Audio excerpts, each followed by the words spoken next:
Hi everyone, this is Gavin from Gavin's Gadgets. Hope you guys are keeping well. And today, something quite new for the channel, different brand. Been looking at these Sivga headphones for a good part of the year.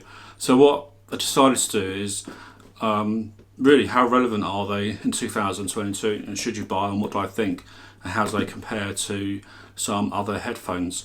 So these are a 50mm moving coil dynamic driver, 32 ohms, 20 Hz to 20 kHz frequency response, sensitivity is 105 dB, and they weigh 275 grams. Now, Sivga have put a lot of other tech into the development of these headphones, and you can read all about it. I'll leave a link in the description box so you can check out all the information that comes with these. I'm more interested in what they look like and obviously the sound quality and how they compare. So if you open the box, this is what you get. Quite a nice presentation. You get this cloth bag to keep the headphones from dust and getting scratched. It's quite nice. You get the cable itself, and it has left and right 2.5mm ends into the headphones themselves and 3.5 at the other end, but you do get an adapter in the box. What it does mean is that you can use these in balance mode with a separate headphone cable. So I have got a special cable that I bought that's 4.4 balanced and the 2.5mm plugs. If we look at the headphones themselves, this is the dark sort of finish. They also do a tan, which I actually really like the tan finish. It's a much lighter tan wood. Got nice wooden cups. These are a closed back design. They have adjustable stems there. All in all, it looks like a very sturdy finish. And for £150, they look really good. You've got a nice bit of flexibility and movement here in the cups. They have left and right on here, and on the plugs they have matching left and right. Plus there's on this literal colour blue and red on the other side, so you know definitely which is which. And they plug in really nicely, like so.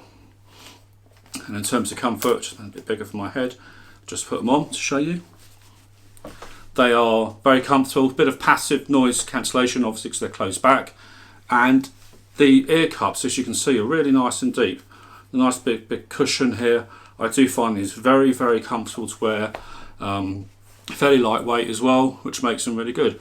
So what do they sound like and how do they compare to other headphones? Well, if you remember, the sensitivity was 105 dB. So these are really, really, really easy to drive. Literally, you don't need anything special to drive them. And they have been EQ'd as well. So for a lot of devices that have really poor outputs, well, you do need a bit of EQ. These have all been done. So what have you got? You have a definite V-shaped sound. So you have punchy bass, no getting away from it, lots and lots of bass. You also have with the mid and the treble, you have it so everything is sort of pushed in to make it a more intimate sounding headphone.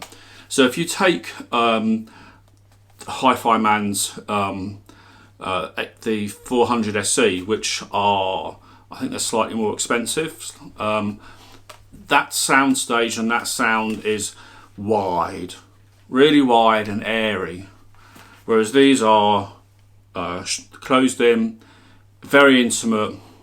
It's like being in a small jazz club, little bar area, someone's singing, and off they go. It sounds superb. These are fun headphones. You'll also see, I don't know if you can see, there's some slats at the top to help it breathe as well. These are fun sounding headphones. I think everyone should have a pair like this in their repertoire, because you don't want all the time clinical, neutral sounding headphones. These aren't those. These are plug in. You'll find that whatever you plug them into will have tons of volume, so you won't worry about getting to the highest volume on a device and thinking they're not loud enough. These will be loud enough, and I think that's actually quite a plus point. These have been designed to be used with ease, with portable devices, with phones. Absolutely no problem whatsoever. So if I talk more about Soundstage, and these are some of the songs that I used, what you find is occasionally with some very complex tracks, especially where there's a lot of instruments playing, big rock bands, you know, sort of maybe all going at the same time. Sometimes stuff can blend, the mids and the bass and the treble can blend a bit into each other. So that's probably one of the weaknesses. But apart from that, so you've got very deep, punchy bass, and a lot of it. You've got mids, and the trebles sort of become that very intimate sound. It's a very different sound to other headphones that I've got. I mean, I've got some Sennheisers down there, and again, they're very light, airy, you know, floaty-woaty, not going to offend anyone. Well, these, you put them on, it's boom, right in your face. And, you know, the first time I tried these, I've never smiled so much. They were so intimate, they were so dynamic and punchy. I think you'll really like them. Not the widest Soundstage at all, so they're more an intimate thing. But if you like that V shape, if you like it where they've pushed the mids up a bit as well to give that intimate side, these are really nice. I mean, the build quality is fantastic. You've got a bit of cushioning on the headband there. You might have some questions, you know, feel free to ask in the comments below. This is Gavin from Gavin Gadgets. Take care, guys. Bye for now.